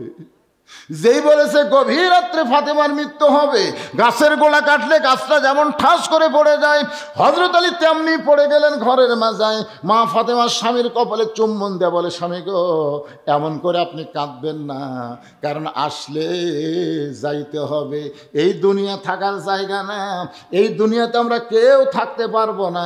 যত বাড়ি করেন, যত বিল্ডিং করেন, যত কিছুই করেন, আমাদের সবাইকে কিন্তু যাইতে হবে। এই জন্য আমি যখন বলবো আসলে, আপনার বলবেন যাইতে হবে। বলতে পারবেন না ভাইজান? আসলে যাইতে হবে। 3 তালাতে বানাচ্ছেন, 4 তালা ঘাড় কাজ করে দেখতেছি। কি দেখতেছেন? 5 তালার ভিত দিছি হুজুর, 3 তালা হচ্ছে, রড বার করে থুছি, আর 2টা তালা হলি আমার আর কোনো টেনশন নেই। 2 কান্দের ফেরেশতা বলে, পাগলা 5 তালা 5 তালা বকিস না রে, তোর বাড়ি হলো নিচতলা, 1 তালা না, নিচতলা। তাহলে আমরা যারা এখানে বসে আছি আমাদের বাড়ি কোথায়? এই নিচতলাকে আপনারা কি নামে ডাকেন? কিন্তু যেদিন ডাক পড়িবে কবর মাঝে যাইতে, জোগাড় কিছু করছো বন্ধু তার মাঝে বিছাইতে। ডানে কবর বামে কবর, ডানে কবর বামে কবর, নিচে কবর আছে যে, উপর দিকে চাইয়া দেখো বাঁশের ছাউনি দিছে কে। ওসমান গনি বলে ভাইজান, ও বড় ভাইজান, আপনাকে কোনোদিন সামনে কাতারে দেখিনি ভাই, আজকে প্রথম দেখতেছি, এই কারণে তিনবার তাকাইছি। রাখাল বলতেছে আমাকে দেখতে কেমনে? আমি বারান্দাত নামাজ পড়ি, আজকে সামনে কাতারে আইছি শুধুমাত্র দেখার জন্যে। আজকে দেখা হয়ে গেলে আর কোনোদিন আমি সামনে আসবো না। ওসমান গনি বলে ভাইজান, আজকে আপনি দেখতে পাবেন তার গ্যারান্টি কি? রাখাল বলে আমার চোখের পাওয়ার ঠিক আছে, আমার চোখ ঠিক আছে, দেখতে পাবো। ওসমান গনি বলে ভাইজান, আজকে কয়েক বছর হলে সামনে কাতারে নামাজ পড়ি, এখন পর্যন্ত দেখতে পাইলাম না। রাখাল বলে মনে হয় তোমার চোখের দোষ আছে, সামনে কাতারে নামাজ পড়ো, কয়েক বছর দেখতে পাও না কেন? আজকে তুমি আমার হাত ধরো। ওসমান গনিকে একটা রাখাল বলতেছে তুমি আমার হাত ধরো, আমি নিজেও দেখব এবং তোমাকেও দেখায় দেব। ওসমান গনি রাখালের হাতটা ধরে আল্লাহর কোরআন মনে মনে পড়তেছে, ইয়া আইয়ুহাল্লাযীনা আমানুত্তাকুল্লাহা ওয়া কুনু মা'আস সাদিকিন। আল্লাহ বলেছে ইমানদারেরা, আল্লাহর ভয় যদি কলিজার মধ্যে রাখতে চাও তাহলে সত্যবাদীদের সাথে হও। রাখাল ওসমান গনিকে সত্যবাদী বিশ্বাস করে হাতটা ধরে বসে আছে। কিছুক্ষণ পরে যখন জামাতের সময় হয়েছে তখন মুয়াজ্জিন আকামত দেওয়া শুরু করেছে, আকামত দেওয়া শুরু করেছে। যেই মাত্র আকামত শুরু করেছে এমন সময় হযরত ওমর মেহরাবের মধ্যে ঢুকছে, দরজা দিয়ে না, দরজা নিয়ে না। যখন কোরআন দিয়ে রাষ্ট্র চলবে প্রত্যেকটা মেহরাবের সাথে একটা ছোট্ট দরজা থাকবে, ওই পারে নেতার রেস্টরুম থাকবে। যে আকামত শুরু হবে তখন ইমাম সাহেব মেহরাবের মধ্যে ঢুকবে। যে আকামত শুরু করছে ইমাম সাহেব হযরত ওমর মেহরাবের মধ্যে ঢুকছে, সঙ্গে সঙ্গে রাখাল খালি ওসমান গনি কিন্তু হাত ধরে আছে।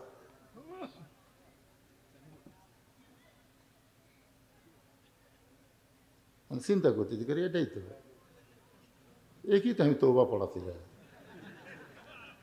এটা কি তো আমি মুনাফিক করছি রে, একই তো ভণ্ড গোলাম রে। কে রে উমরক দেখবে এসে এই জায়গাতেই কেরে, মনে মনে এই কথা চিন্তা করতেছে। রাখাল যেই মাত্র কইছে কত কামাদিস সালাহ, কত কামাদিস সালাহ, সঙ্গে সঙ্গে রাখাল আল্লাহু আকবার।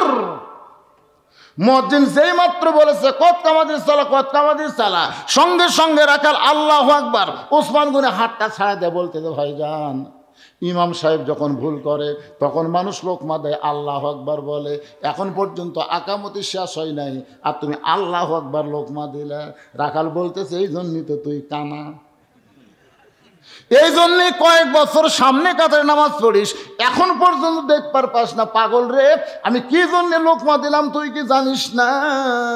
এমন সময় দ্বিতীয় কাতার থেকে একজন সাহাবী দৌড়ে এসে রাখালের হাতটা হ্যাঁচকা দিয়ে ধরে বলে, পাগল রে, তোর সামনে দেখার পরই আমার সন্দেহ হয়েছে, এতক্ষণ যে মানুষটা তোর হাত ধরেছিল বলতে পারিস এই মহামানবটাকে?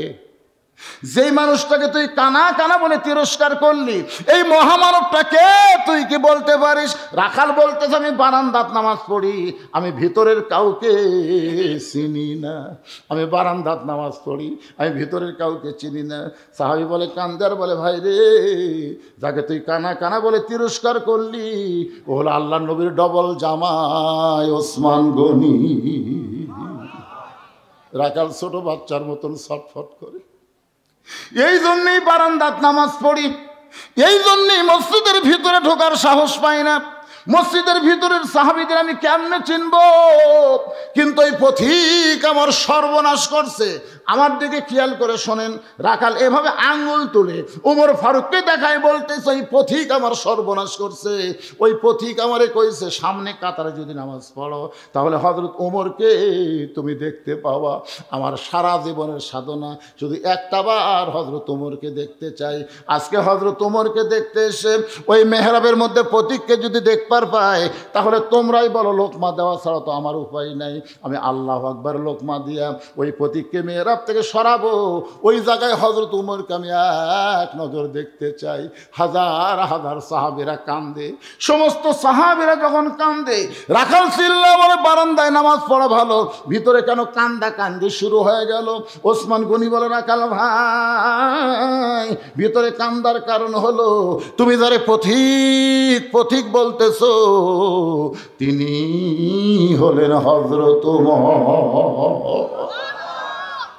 গাছের গোড়া কাটলে গাছটা যেমন ঠাস করে পড়ে যায়, রাখাল তেমনি পড়ে কাটা মুরগির মতন ছটফট করে আর পাগলের মতন বলে, আমির আল মুমিনিন, আমি আপনাকে তওবা পড়াইছি, আমি আপনাকে মুনাফিক কইছি, আমি আপনাকে ভণ্ড কইছি, এত কথা বলেছি গো আমির আদম রাখালকে, আপনি কিছুই বলেননি। সাথে সাথে হাজার হাজার সাহাবী, এই কে রে, এই মেহরাবের মধ্যে কে রে, কারে তওবা পড়াইছে, কারে মুনাফিক কইছে, কারে ভণ্ড কইছে? যে ওমর রাস্তা দিয়ে গেলে শয়তান 40 দিন যায় না, আর তার সামনে কি বকওয়াস করতেছে, কারে তওবা পড়াছে, কারে মুনাফিক কইছে, কারে ভণ্ড কইছে। সমস্ত সাহাবী যখন চিল্লা চিল্লি, এমন সময় ওমর ফারুক বললেন, আতিউল্লাহ ওয়া আতিউর রাসূল ওয়া উলিল আমরি মিনকুম। এই লোকটা আমাকে তওবা পড়াইছে, আমাকে মুনাফিক বলেছে, আমাকে ভণ্ড বলেছে, তোমরা কি আর বিচার চাও? সমস্ত সাহাবী দুই হাত তুলে বলতেছে, অবশ্যই বিচার চাই। আপনি হলেন আমাদের আমির, আর আপনার তওবা পড়াবি, আপনার মুনাফিক, আপনার ভণ্ড, এত বড় কথা তাও মসজিদের মেহরাবের মধ্যে বলবে, অবশ্যই বিচার চাই। ওমর ফারুক বললেন, আজকে বিচার মানুষের আইন দিয়ে হবে না, আজকে বিচার হবে আল্লাহর আইন দিয়ে। সমস্ত সাহাবীরা আল্লাহর কোরআনের বিচার দেখবে। ওমর ফারুক বললেন, এই মুহূর্তে যদি আমি বিচার শুরু করি তাহলে ফজরের নামাজ আমাদের সময় চলে যাবে, এই জন্য আগে আমরা নামাজ পড়ব, তারপরে এর বিচার আমরা আল্লাহর কোরআন দিয়ে করব। কোরআন দিয়ে কারা কারা আল্লাহর বিচার দেখবেন? সমস্ত সাহাবীরা বললেন, আমরা দেখতে চাই। আমার সামনে যারা বসে আছেন আপনারা কি দেখবেন ভাই? এতদিন তো বহু অবিচার দেখলেন, আজকে একটা বিচার দেখেন, আল্লাহর কোরআনের বিচার কেমন, কারা কারা দেখবেন? দুই হাত তুলে আমার আল্লাহকে একটু দেখান। এ কে হাত তোলেনি দেখেন তো, কে হাত তোলেনি? লিল্লাহে তাকবীর, হাত নামান। মাশাআল্লাহ, আজকে আল্লাহর কোরআনের বিচার কেমন হয় নিজের চোখে আমরা দেখে এখান থেকে বাড়ি যাবো ইনশাআল্লাহ। আমার কলজা ভরে গেছে। এটি এখন এইভাবে পানি পড়লো কিভাবে? হায় রে, খালি চট চট করে আইছে রে, না থাকার সরার দরকার নেই। আল্লাহ যার গায়ে লিওর পড়লো, যার গায়ে পানি পড়লো, আল্লাহ যদি বলে ওই শরীরের জন্যে আমি জাহান্নামের আগুন হারাম করে দিলাম। কারণ এটা তো কোরআনের মাহফিল, জান্নাতের বাগান, ঠিক কিনা বলেন? আমার গাঁত পড়তেছে, আপনাকে গাঁত তো পড়তেছে ভাই। কলজা আমার ভরে গেছে রে। এতক্ষণ একটা লম্বা আলোচনা করলাম, ওটা নাই বসে না, দুই একজন গেছে, আমি দরজা দিয়ে খেয়াল করছি যে গেল কি, একবারে গেল নাকি না, তারপর দিকে আবার ঘুর করে ঘুরে আসছে। না ওরা যাচ্ছে, একটু বুঝেছেন না, কেউ পেশা করে যাচ্ছে, কেউ আবার একটু টান। শীতের দিন বুঝতেছেন না, শীতের দিন কিন্তু বিয়ের একটা মজাই আলাদা, তাই বলে আপনাদের আবার কান্না। সবাই আল্লাহর আইনের বিচার দেখবেন। ফজরের নামাজ পড়তে হযরত ওমরের পড়াইতে মাত্র 5 থেকে 10 মিনিট সময় লাগবে। এই 10টা মিনিট পরে আল্লাহর কোরআন দিয়ে বিচার চাক্ষুষ আজকে আপনারা দেখা যান আল্লাহর কোরআন কারে কয়। এই 10 মিনিটের মধ্যে আমি একটা আপনাদের জন্য মাদ্রাসার জন্য একটু ব্যাগ পাঠাবো, মাদ্রাসার জন্য একটু দান আদায় করব। এই মাদ্রাসায় বাপ মা মারা গেছে, আপনাদের বাপ মা যাদের মারা গেছে, এই নবীর এতিম মাদ্রাসায় কোরআন শরীফ একটা দান করবেন। বাপ মা রোহের মাগফিরাতে একটা কোরআন শরীফ দান করবেন। এক কোরআন শরীফ মাত্র 500 টাকা, আপনি 500 টাকা দিবেন, একটা কোরআন দানের সওয়াব আল্লাহ আপনার বাপ মার কবরে দিবে। আর যারা 500 টাকা দিবেন না, আপনার কাছে ব্যাগ যাবে, রুমাল যাবে। এই যে মাদ্রাসার ছাত্ররা কোথায় বাবা, রেডি আছো? হ্যাঁ যাও, ব্যাগ নিয়ে যাও। এই তো মাশাল্লাহ মাশাল্লাহ, আল্লাহ তোমার একজন বান্দা বাপ মা মারা গেছে, 2 জনে।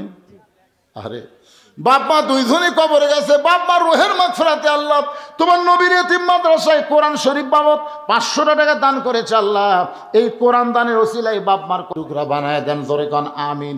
এতগুলো মানুষের মধ্যে মাত্র 100টা কোরআন শরীফ আমি চাই, খালি 500 টাকা দিবেন, বাপ মার কবর আল্লাহ জান্নাত বানায় দিবে। পৃথিবীর শ্রেষ্ঠ দান নবীর মাদ্রাসায় একটা কোরআন। কত আছে? মাশাআল্লাহ, আল্লাহ তোমার আরেকজন বান্দা কোরআন শরীফ বাবদ 500 টাকা দান করেছে। আল্লাহ আল্লাহ কোরআন সবচাইতে বড় দান, আল্লাহ কবুল করে নেন। বাপ মা যদি কবরে যায়, এই দানের উসিলায় কবরকে জান্নাতের টুকরা বানান।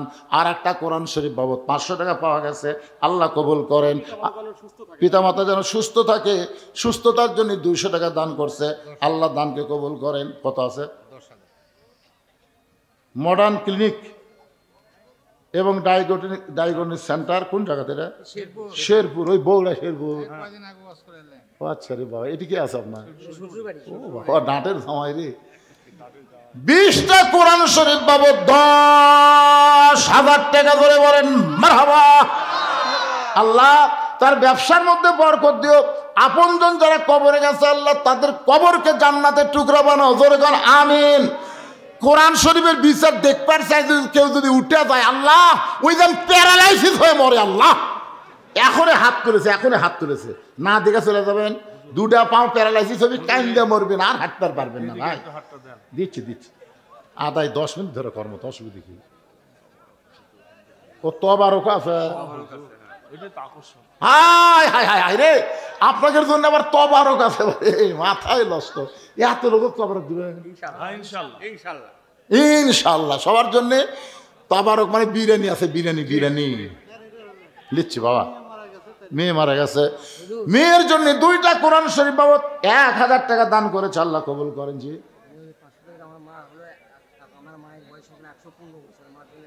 আরে মায়ের বয়স বাঁচা আছে, মায়ের জন্য দোয়া চাই। 6টা কোরআন শরীফ বাবদ 3000 টাকা দান করেছে আমার এই ভাই। 115 বছর মায়ের বয়স, এখনো জীবিত আছে। আল্লাহ মাকে আরো হায়াত দাও, সুস্থতা দান করে। ধরে গান আমিন। মায়ের মতো আপন কেহ নাই রে দুনিয়ায়, মা জননী নাই রে যাহার, মা জননী নাই রে যাহার, এই দুনিয়ায় তাহার কেহ নাই। মায়ের মতো আপন কেহ নাই রে দুনিয়ায়।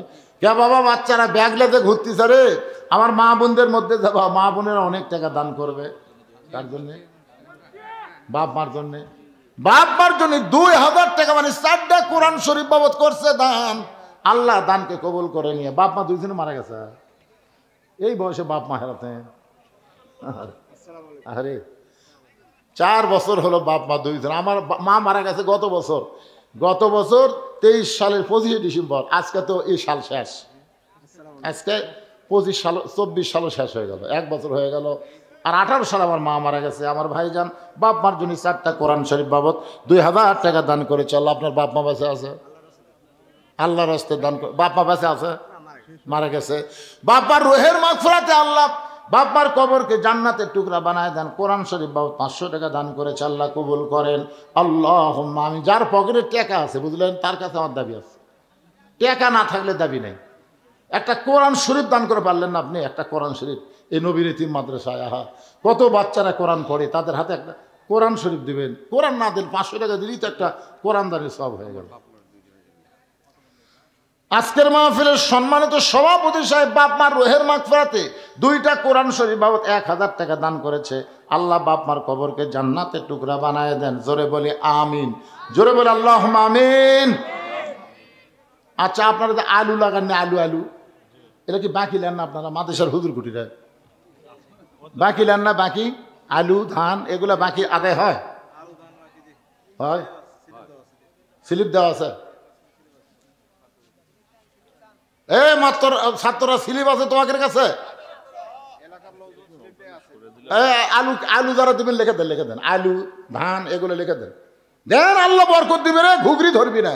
মনে করতেছেন আলু সেই গাছ আছে, সমানে ওষুধ মারতেছেন, তুলবার দেখেন সব খালি দাগড়া বেশ খেলে ওই আলু কেলে তেল আলু দানো হয়। আর সদকা তো তারুদ্দুল বালা, দান সদকা করলে আল্লাহ বালা মুসিবতকে দূর করে দেয়।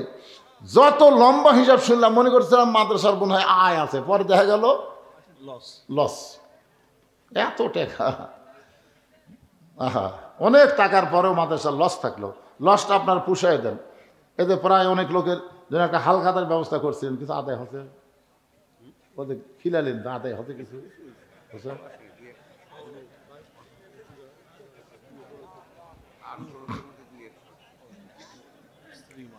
স্ত্রী মারা গেছে, রুহের মাগফিরাতে 2টা কোরআন শরীফ বাবদ 1000 টাকা দান করেছে, আল্লাহ দানকে কবুল করেন। বাবা কান্দে।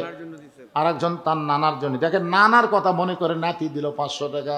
আল্লাহ নানার কবরকে জান্নাতের টুকরা বানায় দেন, আল্লাহুম্মা আমিন। ভাই 500 টাকা দেন ভাই, একটা কোরআন শরীফ দান করেন। বারে পৃথিবীর শ্রেষ্ঠ দান নবীর মাদ্রাসা একটা কোরআন। কোরআন যখন চাওয়া হয়, টাকা থাকতে না দিলে ডাক্তার খাবি, ডাকাত খাবি, চোরে খাবি, বাটপার খাবি, ছেলে হিরেন খাওয়া ধরবি, মেয়ে ভ্যানালের সাথে প্রেম করবি, শেষে দেখবেন কি বিপদ হয়ে যাবে। এদে দেখি এদে দে, আই দেখেন এদে ছোট্ট মানুষ এদে দে করতেছে। তোমার নানার জন্য দোয়া তুলবেন, কথাই ফোটেনি, নানার জন্য দোয়া তুলবেন।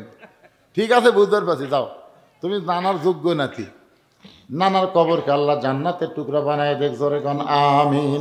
একটু জিকির করেন, লা ইলাহা ইল্লাল্লাহ, লা ইলাহা ইল্লাল্লাহ, লা ইলাহা ইল্লাল্লাহ, লা ইলাহা ইল্লাল্লাহু মুহাম্মাদুর রাসূলুল্লাহ। ফাতেমা বলে, স্বামী গো, এমন করে আপনি কাঁদবেন না, এই দুনিয়া থাকার জায়গা না, আসলে যাইতে হবে। যত বড় রাজা হও, বাদশাহ হও, যত বড় বিল্ডিং বাড়ি তৈরি করো, থাকতে পারবা না, রিটার্ন টিকিট আসলে যাইতে হবে। ধরে কোন কথা ঠিক কি না? কতজনকে কত কি দিলাম, যাবার কালে একজন আরো দেখা না পাইলাম। ও আমার সাদের মালা যায় রে ছিঁড়ে, রইব না আর বেশি দিন তোদের মাজারে। ডাক দিয়াছেন, ডাক দিয়াছেন আল্লাহ আমারে, কোন দয়াল বাদ দেন, ডাক দিয়াছেন আল্লাহ আমারে, রইব না আর বেশি দিন তোদের মাজারে। চলতে পথে 2 দিন থামিলাম, কয়দিন মনে করতেছেন, হায় হায় আচ্ছি আর যাবো না রে, বসছি আর নামবো না রে, কি মশান দিয়ে আচ্ছি আর যাবো না। কি কন যাবেন না? এ কথা কন যাবেন না? আল্লাহ বলেছেন যাও, তোমাদের যাওয়াতে কোনো চিন্তা নাই। ওয়ালা তামুতুন্না ইল্লা ওয়া আনতুম মুসলিমুন। মুসলমান হয়ে যদি যাবার পারো, দুনিয়ার মানুষ তোমাকে কবরে দিতে দেরি হবে, কিন্তু তোমাকে জান্নাতে নিতে আমার কোনো দেরি হবে না। মৃত্যু নামক যানবাহনের পিঠে চড়ে কবর নামক জান্নাতের দরজা দিয়া প্রত্যেকটা মুসলমান জান্নাতে চলে যাবে। ওগো স্বামী, আমি ফাতেমা দুনিয়া থেকে বিদায় নেওয়ার পরে আমার 3টা চাওয়া পুরা করবেন। ও মায়েরা, যারা পর্দার অন্তরালে মনোযোগ দিয়ে শোনেন, 1 নম্বর চাওয়া হলো রাতের অন্ধকারে আমাকে দাফন করবেন। দিনের বেলা যদি কবর দেন, তাহলে দুনিয়ার মানুষ আমার কবরের খবর জানবে। ফাতেমার কবর লম্বা কতটুকু, তাহলে ফাতেমা এতটুকু লম্বা ছিল। আমার কবরটা আপনি গোপনে দিবেন, দুনিয়ার কোনো মানুষ যেন জানতে না পারে। আমার 2 নম্বর চাওয়া হলো আমার কোনো জানাজার ব্যবস্থা আপনি করবেন না, আমার কোনো জানাজার ব্যবস্থা করবেন না। 3 নম্বর চাওয়া হলো আমার লাশটা খাটনিতে তুলবেন না, কারণ 4 জন পুরুষ মানুষ খাটনি কান্দে নেবে। আমি হিসাব করে দেখলাম এমন পুরুষ দুনিয়াতে নাই। ফাতেমার ওজন দুনিয়ার পুরুষ বুঝবে কেন? আমার বাবা যদি দুনিয়াতে থাকতো, মরা মেয়ের লাশের খাটনি বাবা কান্দে নিবার পারতো। আমার হাসান হোসেন যদি বড় হইতো, মায়ের লাশের খাটনি কান্দে নিবার পারতো। 6 মাস আগে আমার বাবা দুনিয়া থেকে বিদায় নিছে। আমার হাসান হোসেন এত ছোট, আপনি শুধু কান্দে করে জান্নাতুল বাকির পূর্ব কোণায় সবুজ রঙের একটা বাতি জ্বলবে, ওই বাতি বরাবর আমাকে দাফন করবেন। হযরত আলী ফাতেমাকে দাফন করার পর আল্লাহর কাছে কান্দের বলে, আল্লাহ আমার ফাতেমাকে কবুল করে নাও, পর্দানিশি ফাতেমাকে আল্লাহ তুমি কবুল করে নাও। এই দোয়া করতে দেরি, তাকায় দেখে সামনে কয়েকটা পুরাতন কবর দেখা যায়। এইমাত্র ফাতেমার কবর, সেই নতুন কবর আর আলী খুঁজে পায় না। গোটা জান্নাতুল বাকি দৌড়ে বলে ফাতেমার কবর, ফাতেমার কবর। কে যেন বলে, আলী রে। ফাতেমা পর্দানিশি, আমি আল্লাহ জহুরা ডিগ্রি দিয়া ফাতেমার কবরটাকে কিয়ামত পর্যন্ত পর্দা করে দিয়েছি। আমার মায়েরা যারা পর্দার অন্তর আছেন মা, আপনাদের 1 নম্বর নেক আমল হলো পর্দা। এই পর্দার মধ্যে থাকবেন, আমল যদি কম হয় পর্দার মধ্যে থাকার কারণে আল্লাহ ফাতেমার সঙ্গে আপনাদের জান্নাত দিয়া দিবে। ফজরের নামাজ শেষ হয়ে গেছে, সমস্ত সাহাবীরা আল্লাহর কোরআনের বিচার দেখবে। ইন্নাল্লাহা ইয়ামুরুকুম আন তুআদ্দুল আমানাতি ইলা আহলিহা ওয়া ইযা হাকামতুম বাইনান নাস আন তাহকুমু বিল আদল। সুবহানাল্লাহ বলেন। কার বিচার? আল্লাহর কোরআনের বিচার। আর আমাদের বাংলাদেশের বিচারের খবর জানেন? 6 বছর আম বাগানে চাষ করছে, জ্যৈষ্ঠ মাসে দেখতে গেছে আম পাকছে কিনা, যা দেখে গাছের ডালে বসে এক ছোট্ট বাচ্চা আম পাড়তিছে আর ব্যাগের মধ্যে তুলতেছে। বাগানের মালিক কয় আমি খাইনি, আমার পরিবারে কেউ খাইনি, তুই আমার কাছে আম পাড়তেছিস, তোর বাপ হোক যা বিচার দেবো রে, তোর বাপ হোক বিচার দেবো। ছেলে খালি মুচকে মুচকে হাসে। বাগানের মালিক বলে হাসিস কেন? বলে আমার বাপ হোক কোথায় খুঁজবার যাবেন, আমার বাবাও আর এক গাছে চড়ছে। বাগানের মালিক তাকে দেখি ওর বাপ খালি আম পাড়ে আর বস্তা ভরায়, গাছের নিচে বসে কান্দের, বলে আল্লাহ বিচার দিব কার কাছে? বেটাও চোর, বাপও চোর। আপনাকে এলাকার যে চেয়ারম্যান ছিল শালা শয়তান, সব মারে খাচ্ছে। জোরে কোন কথা ঠিক কিনা? ওর মার্কার যারা ভোট দিয়েছেন ভাই, ওই মারে খায় তাও পুলে গেছে, কিন্তু আপনারা পলাবার পারতেছেন না। হাসরের ময়দানে দেখবেন আপনি একটা ভালো মানুষ, 5 ওয়াক্ত নামাজ পড়েন, কিন্তু ওর মার্কাত ভোট দেওয়ার কারণে আপনার আমল নামাত গম চোর, সিমেন্ট চোর, রড চোর, প্রকল্প চোর, সাদা। আপনি কবেন আল্লাহ আমি তো এগুলো জীবনে করিনি, তুই ভোট দিত কাক? চোর ওই একলাই ভোট পায়, চেয়ারম্যান হয়ে চুরি করছে, তুই মাপ পাবো? এই জন্য জাগা মতো সিল মারবো। তোর কোন কথা ঠিক না? কারণ মাদ্রাসার জন্য জায়গা নির্ধারণ করে গাছ কাটা হয়েছে, সেই গাছ নিয়ে গেছে। হাই হাই, আর বুঝবি ঠেলা বাবা, আসবি না কোনোদিন। শাহরাজ নামে একজন কোরআন শরীফ দিচ্ছে ডাইরেক্ট। কে?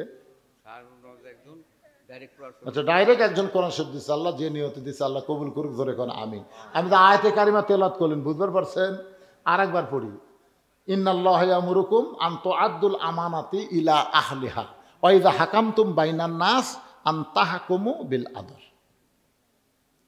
মনে করেন নাঙ্গল দিয়ে চাষ করে ধান আবাদ করছে, ধান আবাদ করে এখন নৌকাত করে ধান নিয়ে যাচ্ছে, ওই পারে যায় ধানগুলা ম্যাপে বেচা লাগবে। এখন আপনারা বলেন তো কি লাগবে? রে খালি পল্লা কোন জায়গাত আছে রে? পল্লার সাথে একটা ডাঁড়িত নাই, ডাঁড়ি পল্লা বলতে আপনার কোন জায়গাত লাগে? আরো জোরে, জোরসে বলুন, জোর হলো না, আরো জোরে।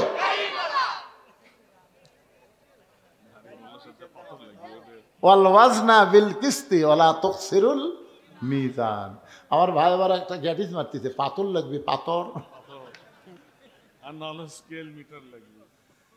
আল্লাহর বান্দার একটু মনোযোগ দিয়ে শোনেন। নামাজ শেষ হয়ে গেল, প্রত্যেকটা সাহাবীরা তাকায় আছে, রাখালের বিচার হযরত ওমর কেমনে করে। সবাই তাকায় দেখে ওমর ফারুক সামনে কাতার থেকে রাখালকে এক টানে তুলে বুকের মধ্যে নিয়ে কপালে একটা চুমা খায়। সব সাহাবী বলে আমির আল মুমিনিন, বিচারের নামে আপনি এটা কি করলেন? যে আপনাকে তওবা বলাইছে, যে আপনাকে মুনাফিক কইছে, যে আপনাকে ভণ্ড কইছে, তারে বিচার না করে বুকের মধ্যে নিয়ে কপালে চুমা দিলেন। ওমর ফারুক কান্দার বলে সাহাবীরা রে, রাখালের এত কথা হজম করার পিছনে একটাই মাত্র কারণ, আমি রাখালকে দেখি নাই, রাখালের ভিতর আমার আল্লাহর কোরআন দেখতে পাই। শুধু আল্লাহর কোরআন দেখার জন্যে আমি এত কিছু হজম করেছি। আজকে আপনারা কি বুঝলেন? লিয়াবলুয়াকুম আইয়ুকুম আহসানু আমালান ওয়া হুয়াল আজিজুল গফুর। সুন্দর আমলের পরীক্ষায় যদি পাশ করতে চান তাহলে মানুষের আইন দেওয়া হবে না, আমার আল্লাহর কোরআন লাগবে। জোরে কোন ঠিক কিনা? কারা কারা ঠিক বলেন? দুই হাত তুলে আল্লাহকে একটু দেখান তো ভাই। লিল্লাহু আকবার। আল কোরআনের আলো সংসদে জালো। কিসের ঘরে ঘরে রে? ঘরে ঘরে কোরআন জানাবেন আর চোর বাটপার করে সংসদ পাঠাবেন নাকি? এক মমতাজক সংসদ পাঠে কি হতে দেখছেন? এক মমতার সংসদত যায় সমস্ত মৌলবীর বিরুদ্ধে, সব মৌলবী করছে না, ওটা মুসলমানের জন্য না। আমরা নববর্ষ, এই ইংরেজি নববর্ষ এখন শুরু হয়ে গেছে। ও তাই তো রে, আরে বারে 25 সালের 1 তারিখ রে। আমরা তাহাজ্জুদের নামাজ দিয়ে এই নতুন বর্ষকে বরণ করে নিব। ইনশাআল্লাহ অতীতের যে বর্ষ চলে গেল 24 সাল, আমরা তওবা করব। আল্লাহ যা করার দরকার ছিল তা হয়নি, কিন্তু মহান একটা নিয়ামত পাচ্ছি, হাসিনা পলাছে, আমরা স্বাধীন হচ্ছি। তোর এখন কথা ঠিক না? এটা হলো 24 সালের আল্লাহর নিয়ামত। 25 সালে আমরা আর একটা নিয়ামত চাই, হাসিনা ফ্যাসিস্ট পলাই গেছে, আল্লাহর কোরআনের বাংলাদেশ যেন হয়। তাহাজ্জুদের নামাজ পড়বো, আর আজকে ফজরের নামাজ জামাতে আদায় করব ইনশাআল্লাহ। কারা কারা ফজর নামাজ পড়বেন না দেখে হাত তোলেন তো। না, যারা পড়বেন না, এই শোনেন, আজকে কিন্তু বছরের শুরু ভাই রে। আজকে যদি খালি ফজরটা পড়বার পারেন, আল্লাহ সারা বছরের জন্যে আল্লাহ আপনাকে নামাজের মধ্যে নাম লিখে নেবে। সুবহানাল্লাহ বলেন। আমরা নতুন বর্ষ এইভাবে পালন করব, কোনো গান না, বাজনা না, ঢোক ঢাক না। কথাটা বুঝলেন না? আমরা মুসলমানের বাচ্চা, মুসলমানের সন্তান, আল্লাহর শুকরিয়া আদায় করে আমরা নতুন বর্ষকে উদযাপন করতে চাই। আল্লাহ যেন তৌফিক দেয়। জোরে কন আমিন। বাবা মা ভাই সবাই মারা গেছে। রোহের মাগফিরাতে 400 টাকা দান করে, চল 500 দিছেন, 500 টাকা কোরআন শরীফ বাবা দান করেছে। আল্লাহ সকলের কবরকে জান্নাতের টুকরা বানান। ধরে কোন আমিন। ইস্তেগফার পড়েন, মোনাজাতের পরে আপনাদের জন্য কিন্তু তবারক আছে, বুঝলেন? খালি খালি দান যায়েন না, তবারকের ব্যবস্থা আছে। আস্তাগফিরুল্লাহ রব্বি মিন কুল্লি জামবি ওয়া তুবু ইলাই, আস্তাগফিরুল্লাহ রব্বি মিন কুল্লি জামবি ওয়া তুবু ইলাইহি, আস্তাগফিরুল্লাহ রব্বি মিন কুল্লি জামবি ওয়া তুবু ইলাই, লা হাওলা ওয়ালা কুওয়াতা ইল্লা বিল্লাহিল আলিয়্যিল আযীম। আপনার কি কিছু বলবেন? দোয়া করে দেব। আল্লাহুম্মা আমিন। আল্লাহ 24 সালে ওয়াজ শুরু করেছিলাম, 25 সালে এসে মোনাজাত শুরু করলাম। মাবুদ মাওলা একটা বছর আমাদের মাঝ থেকে বিদায় হয়ে নতুন আর একটা বছর শুরু হয়ে গেল। আল্লাহ তোমার বান্দারা বান্দিরা আরামের বাড়ি ঘুমকে বাদ দিয়া কত কষ্ট করে এই জান্নাতের বাগানে বসে বসে কোরআন হাদিসের আলোচনা শোনার পরে আমি গুনাহগারের সঙ্গে রহমতের দরজায় ফকির হয়ে দোকানা হাত তুলেছি। আল্লাহ মেহেরবানি করে আজকের মাহফিল আমাদের সকলের হেদায়েতের জন্য, নাজাতের জন্য, জান্নাতের জন্য কবুল করো। এই মাহফিলের শুরু থেকে শেষ পর্যন্ত যত আলোচনা হয়েছে আল্লাহ, এর মধ্যে যদি ত্রুটি হয়, ভুল হয়, মাফ করে দিও। এর জাহাদিয়া মঞ্জুর করো। সোনার মদিনায় নবী পাকের রওজা মোবারকে আল্লাহ কবুল করো। তামাম আম্বিয়াই কেরাম, আসহাবে কেরাম, তাবিনী কেরাম, তাবা তাবিনী কেরাম, তামাম পৃথিবীর মাটির নিচে যত মুমিন মুমিনাত আল্লাহ কবরে গেছে, সকলের কবরকে জান্নাতের টুকরা বানাও। আমরা যারা হাত তুলেছি, আমাদের জনম দুঃখনি মা মা যাদের কবরে গেছে, আল্লাহ ছোট্ট একটা শব্দ হলো মা, এ নামের মধ্যে কি মধু আছে, যাদের মা নাই তারাই বুঝতেছে। এই দরদের মা যাদের কবরে গেছে, আল্লাহ মায়ের কবর জান্নাতের টুকরা বানায় দাও।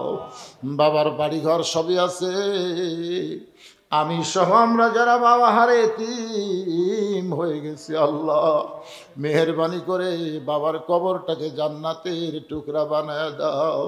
আল্লাহ আমাদের দাদা দাদি, নানা নানি, আত্মীয় স্বজন, শ্বশুর শাশুড়ি যাদের কবরে গেছে, আল্লাহ কবরবাসীদের মাফ করে দাও। আল্লাহ এই বিয়ারহাট আশরাফুল উলুম হাফেজি মাদ্রাসাকে কিয়ামত পর্যন্ত আল্লাহ তুমি কবুল করো। এই মাদ্রাসার জায়গা জমি মাদ্রাসা তৈরি করতে এখনো যারা আছে আর যারা অন্ধকার কবরে চলে গেছে, আল্লাহ আল্লাহ যারা মাদ্রাসার হিতাকাঙ্ক্ষী হয়ে কবরে চলে গেছে, তাদের কবরকে জান্নাতের টুকরা বানাও। এখনো যারা জীবিত আছে মাদ্রাসা উসিলায় তাদেরকে পুরাপুরি নবীর উম্মত হিসাবে কবুল করে নাও আল্লাহ। মাদ্রাসার ম্যানেজিং কমিটির সভাপতি, মাদ্রাসার সহসভাপতি, মাদ্রাসার সেক্রেটারি, মাদ্রাসার কেশিয়ার, মাদ্রাসার সদস্য, মাদ্রাসার মোহতামি, মাদ্রাসার তালবে ইলম, মাদ্রাসার ওস্তাদ যার মাথায় পাগড়ি দেওয়া হলো, আল্লাহ সকলকে তুমি কবুল করো আল্লাহ।